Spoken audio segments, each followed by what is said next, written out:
तो आप देख सकते हैं भारत के अलग अलग राज्यों से हमारे ईपीएस 95 पेंशन कर्मचारियों ने अब बड़ा फैसला उठा लिया है, क्योंकि प्रधानमंत्री मोदी जी को सीधे हाय हाय के नारे लगा रहे हैं।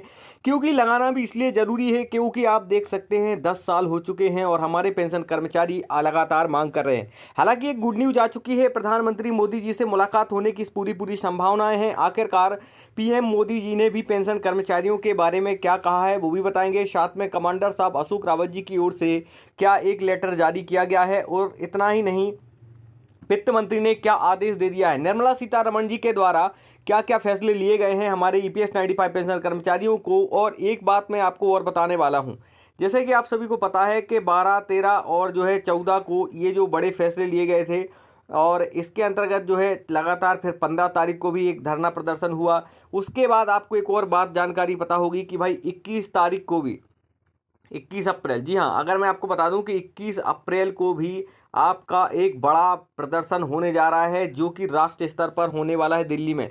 कमांडर साहब अशोक रावत जी और हजारों पेंशन कर्मचारी एक विरोध प्रदर्शन कर रहे हैं। इसमें पूरा यहाँ पर अगर देखा जाए तो पीएम मोदी के नाम, जी, पीएम मोदी जी के लिए यहाँ पर जो है ज्ञापन दिया जा रहा है। साथ में पीएम मोदी से मुलाकात करने की बात कही जा रही है। अब इन सब चीज़ों के होते हुए अब जो हमारे पेंशन कर्मचारियों ने अलग अलग राज्यों में धरना प्रदर्शन किए हैं, आप देखें जेल भरो आंदोलन चलाया है, इसका रिजल्ट निकल के आया है, पॉजिटिव रिस्पॉन्स निकल के आया है। आखिरकार हमारे पेंशन कर्मचारियों की जो 10 साल की जो मांग है अब उसको पूरा किया जाएगा। आप देखें यहाँ पर लिखा हुआ है साफ साफ कि ईपीएस 95 नेताओं ने दी चेतावनी, और ईपीएस 95 पेंशन कर्मचारियों की अगर बात करें तो नेताओं ने दी चेतावनी, मांगे पूरी नहीं हुई तो देश में शुरू होगा अनशन और जेल भरो आंदोलन। ईपीएस 95 पेंशन कर्मचारी आंदोलन को मिला राजनीतिक समर्थन, सांसद देंगे धरना। अब आपको एक बड़ी अपडेट आ चुकी है। यहाँ पर देखें एक जूम मीटिंग हुई थी, कमांडर साहब अशोक रावत जी और कम से कम अगर बात करें कि हर राज्य के भारत के, चाहे बिहार की बात हो, चाहे आपके मध्य प्रदेश की, छत्तीसगढ़, राजस्थान, बिहार, या आपका असम, मेघालय, त्रिपुरा, मिजोरम, यहाँ से लेकर 300 से अधिक, देख रहे हो आप कितनी बड़ी संख्या है, 300 सांसद हमारे कांटेक्ट में है। ये कमांडर साहब अशोक रावत जी ने कई बार आपको कहा है कि 300 से अधिक कांटेक्ट है, मतलब आप ये मान सकते हैं कि आधे सांसद हमारे साथ हैं। तो यही मामला हम जीत जाते हैं। अब इन्हीं चीज़ों को देखते हुए कमांडर साहब अशोक रावत की अगर बात आ जाए, इनने एक लेटर लिखा था। और इतना ही नहीं, मैं आपको बता दूं कि अब पीएम मोदी जी को सामने आना पड़ रहा है। जी क्यों? क्योंकि भारत के अलग अलग राज्यों में चुनाव है, और पीएम मोदी जी ने क्या कहा है वो भी हम आपको बताएंगे इस वीडियो में, तो आप अंत तक सभी लोग जुड़े रहें। वित्त मंत्री निर्मला सीतारमण जी ने भी एक आदेश जारी करा है हमारे जो है पेंशन कर्मचारियों को। उस आदेश में वित्त मंत्री निर्मला सीतारमण जी ने क्या कहा है, एक एक करके सारी अपडेट मिलने वाली है। लेकिन जो ये रैलियां मैं दिखा रहा हूँ आपको वीडियो, ये भारत के अलग अलग राज्यों में ईपीएस 95 पेंशन कर्मचारियों के द्वारा लगातार यहाँ पर विरोध प्रदर्शन किया जा रहा है, रैलियां निकाली जा रही हैं। साथ में आपको बता दें कि जो प्रयास है हर तरह से यहाँ पर किया जा रहा है।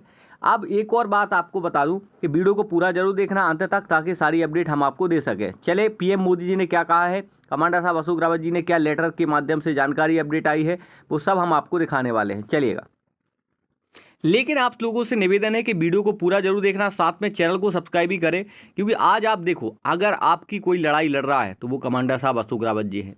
अगर तुम्हारी कोई आवाज़ उठा रहा है, अगर तुम्हारे साथ कोई खड़ा हुआ है, तो आप उसका सपोर्ट करें। कमांडर साहब अशोक रावत जी हर समय आपके साथ रहते हैं। अभी जो 21 तारीख से लेकर पूरा इस लास्ट अप्रैल में 25 अप्रैल और 27 अप्रैल ये लगातार यहाँ पर बड़े प्रदर्शन हो रहे हैं। प्रधानमंत्री मोदी जी से मुलाकात की बातचीत की जा रही है, तो बहुत बड़े डिसीजन लिए जाने हैं। कमांडर साहब अशोक रावत जी और हमारे वित्त मंत्रालय, रक्षा मंत्रालय के बीच और पीएम मोदी जी के बीच एक बड़ी मीटिंग होने वाली है इस अप्रैल के लास्ट में। तो सब्सक्राइब कर लो ताकि आप लोगों को सही अपडेट मिल सके, ताकि आप देखें जितने हमारे पेंशन कर्मचारी हैं भारत के अलग अलग राज्यों से हैं।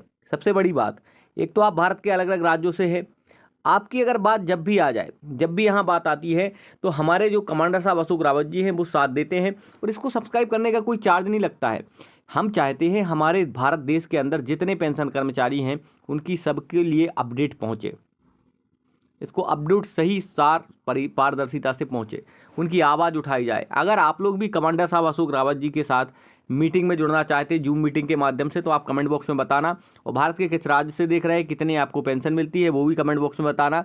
क्योंकि अब हमारे जो पेंशन कर्मचारी हैं वो सुप्रीम कोर्ट तो जा ही रहे हैं, लेकिन यहाँ पर हमारे बहुत अच्छे से काम भी कर रहे हैं। लाखों लोग नम्रता नर्सिंग एकेडमी इससे जुड़ रहे हैं, इस चैनल से सब्सक्राइब कर रहे हैं, क्योंकि मैं हमेशा कमांडर साहब के साथ में रहता हूँ हमेशा, और उनके साथ में रह के ही काम करता हूँ।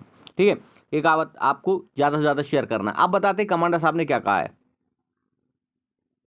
अब ये तस्वीरें आपको जो हम दिखा रहे हैं भारत के अलग अलग राज्यों से आ रही हैं, जहाँ पर पेंशन कर्मचारियों के द्वारा धरना प्रदर्शन किया जा रहा है।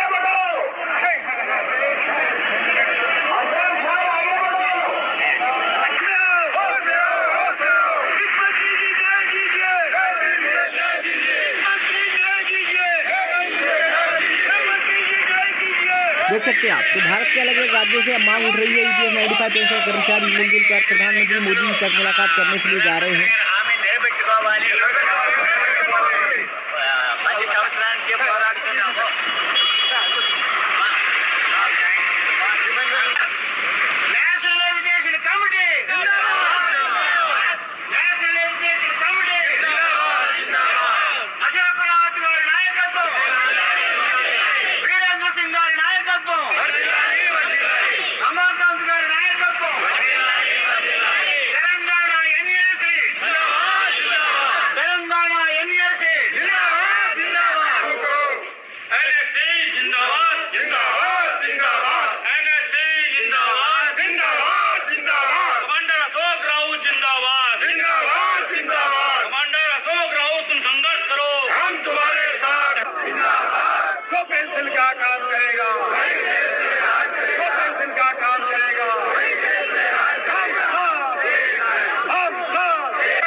संसद चलने वाली है उसमें हमें भी अपेक्षा है, और 16, 17, 18 को जो संसद चलने वाली है उसमें हमें भी अपेक्षा है। उसमें काफी कुछ बिल आ रहे हैं, सांसदों की संख्या बढ़ा रहे हैं, महिलाओं का विधायक ला रहे हैं, उसी महिला सुरक्षा का या और कुछ महिला सशक्तिकरण का, उसी के साथ हमारा भी कुछ हो, ये हमें अपेक्षा है और हमारा ये इरादा रहेगा। आज तो देखा आप सबने, यहाँ पर कमांडर साहब अशोक रावत जी ने खुद आकर जूम मीटिंग के माध्यम से बताया कि जो 16, 17, 18 तारीख को यहाँ पर एक जो है संसद में बहस होनी है, और यहाँ पर जो महिलाओं के लिए कानून बन रहा है, इसी के माध्यम से हमारे भी आगे चल के एक बड़े डिसीजन लेने वाले हैं। मतलब आप ये सब देखें, संसद में भी हमारी चर्चा होने वाली है, अर्थात सांसदों ने भी हमारा मुद्दा उठाया है। आप सभी जानते हैं कि अभी संसद में सत्र चल रहा है, उसी के माध्यम से हमारा मामला भी उठेगा। ये आपका लगभग 21 तारीख से 25 तारीख तक या 26 अप्रैल तक आपका मामला, इस पर चर्चा हो सकती है।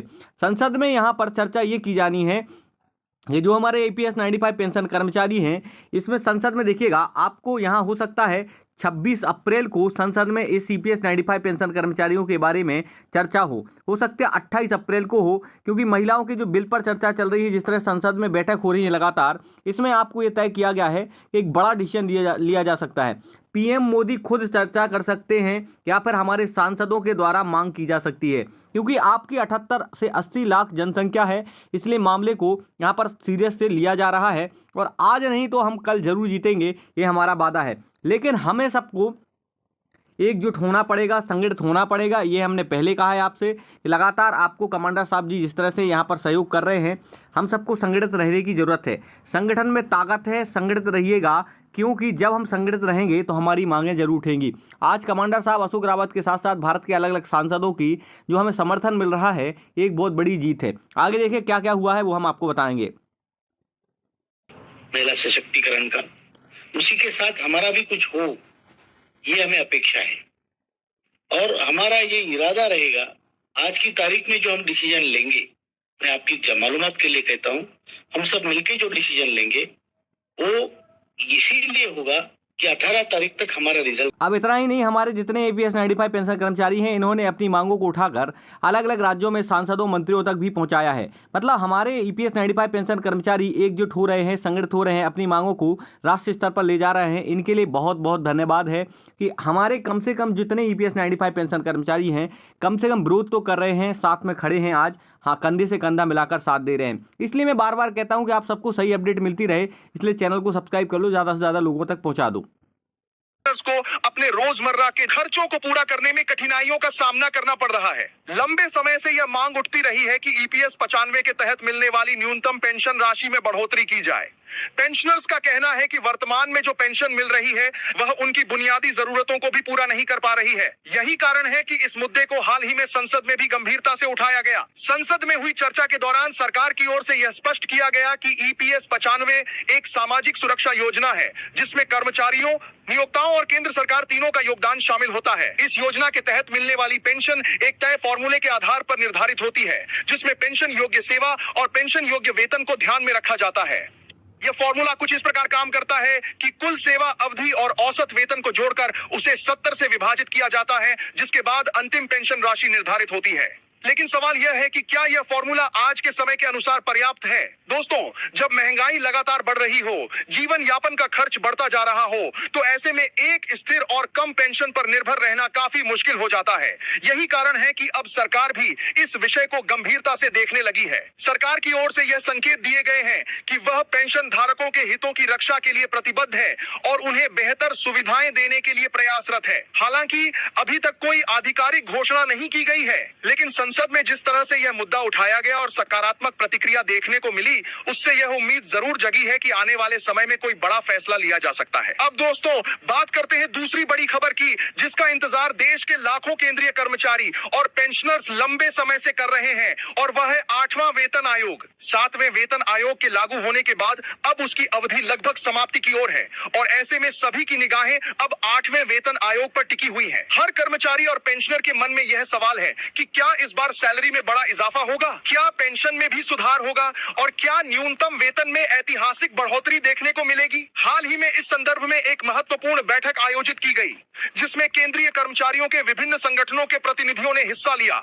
इस बैठक में कर्मचारियों से जुड़े कई महत्वपूर्ण मुद्दों पर विस्तार से चर्चा की गई, जैसे सैलरी स्ट्रक्चर, पेंशन, भत्ते और अन्य सुविधाएं। इस बैठक के बाद एक साझा मेमोरेंडम तैयार किया गया, जिसमें कर्मचारियों की प्रमुख मांगों को शामिल किया गया है। इस मेमोरेंडम को आने वाले वेतन आयोग के समक्ष प्रस्तुत किया जाएगा, ताकि कर्मचारियों की आवाज को मजबूती से सरकार तक पहुंचाया जा सके।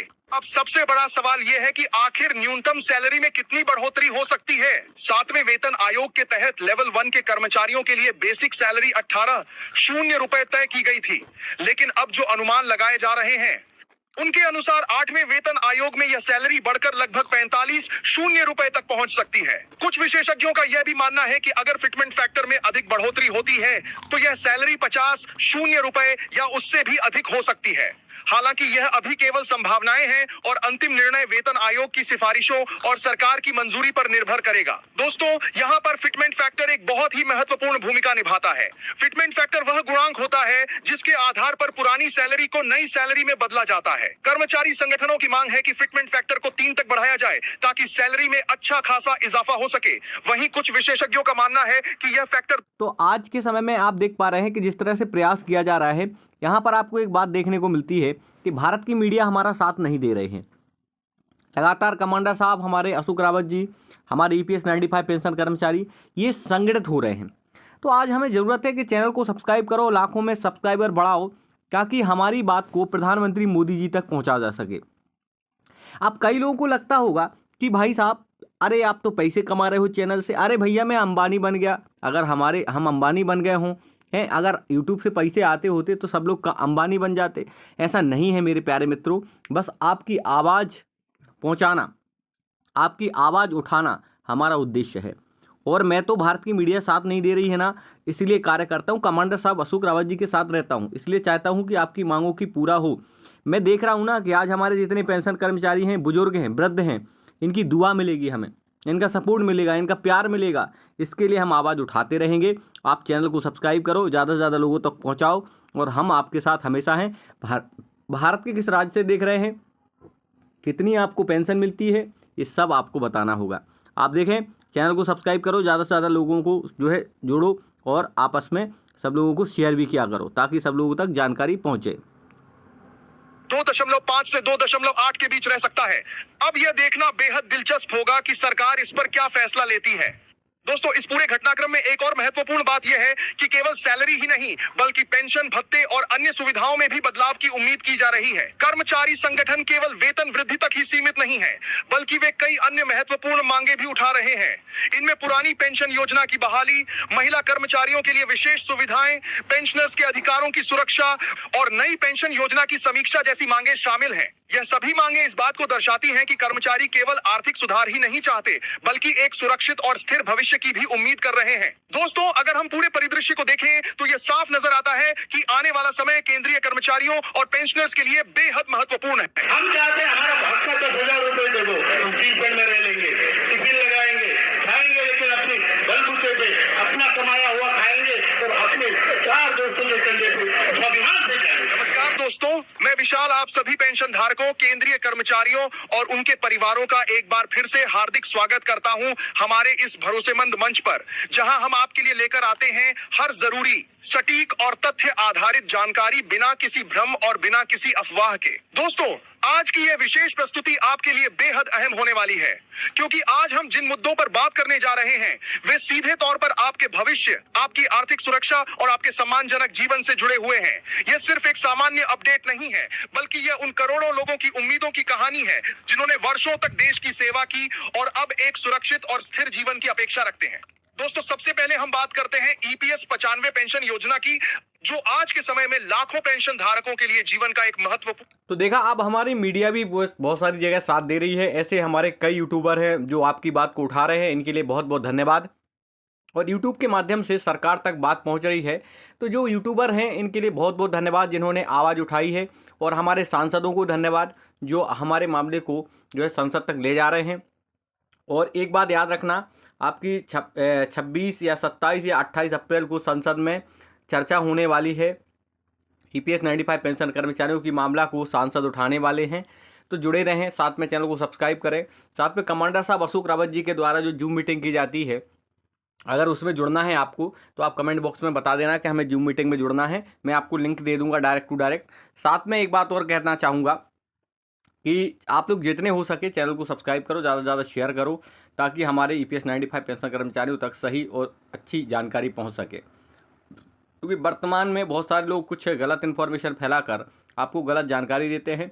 तो यहाँ पर पूरे और कमांडर साहब अशोक रावत जी ने कई बार कहा है कि हम अंतिम पड़ाव पर हैं, हम जरूर जीतेंगे। आत्मविश्वास की ज़रूरत है। जब हम 10 साल से लड़ रहे हैं तो हम अपनी इस लड़ाई को बंद नहीं कर सकते हैं, हम इसको आगे बढ़ाते रहेंगे, सपोर्ट करते रहेंगे। आप लोग जुड़े रहें, सब्सक्राइब करो, ज़्यादा से ज़्यादा शेयर करो। और धन्यवाद जो यूट्यूबर आप सबकी आवाज़ उठा रहे हैं, धन्यवाद सांसद, और आप सबको भी धन्यवाद जो आप लोग जुड़ रहे हो इस चैनल से, सब्सक्राइब कर रहे हो, क्योंकि हमारी आवाज़ प्रधानमंत्री मोदी तक जाना चाहिए, इसलिए हम ये आपके काम को कर रहे हैं। कमांडर साहब के साथ हमेशा रहेंगे और आगे भी हम इस कदम को बताएंगे। पूर्ण सहारा बनी हुई है। लेकिन यह भी एक सच्चाई है कि इस योजना के तहत मिलने वाली पेंशन राशि आज के महंगाई भरे दौर में काफी कम साबित हो रही है। ऐसे में कई पेंशनर्स को अपने रोजमर्रा के खर्चों को पूरा करने में कठिनाइयों का सामना करना पड़ रहा है। लंबे समय से यह मांग उठती रही है कि EPS 95 के तहत मिलने वाली न्यूनतम पेंशन राशि में बढ़ोतरी की जाए।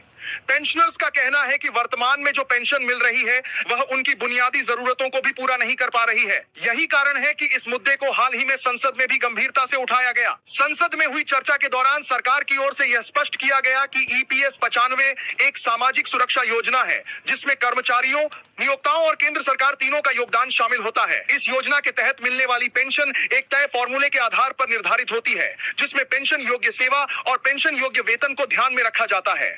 यह फॉर्मूला कुछ इस प्रकार काम करता है कि कुल सेवा अवधि और औसत वेतन को जोड़कर उसे 70 से विभाजित किया जाता है, जिसके बाद अंतिम पेंशन राशि निर्धारित होती है। लेकिन सवाल यह है कि क्या यह फॉर्मूला आज के समय के अनुसार पर्याप्त है? दोस्तों, जब महंगाई लगातार बढ़ रही हो, जीवन यापन का खर्च बढ़ता जा रहा हो, तो ऐसे में एक स्थिर और कम पेंशन पर निर्भर रहना काफी मुश्किल हो जाता है। यही कारण है कि अब तो आप लोगों से स्पेशली निवेदन है, चैनल को सब्सक्राइब करो, ज़्यादा से ज़्यादा शेयर करो। साथ में ईपीएस 95 पेंशन कर्मचारियों के लिए जो भी अपडेट आएगी हम आपको बताते रहेंगे और आप लोग जुड़े रहें और सब्सक्राइब जरूर करें। भारत के इस राज्य से देख रहे हैं कितनी पेंशन मिलती है जरूर बताना, ताकि हम आपको सही अपडेट दे सकें। Thank you so much. जय हिंद, जय भारत। सरकार भी इस विषय को गंभीरता से देखने लगी है।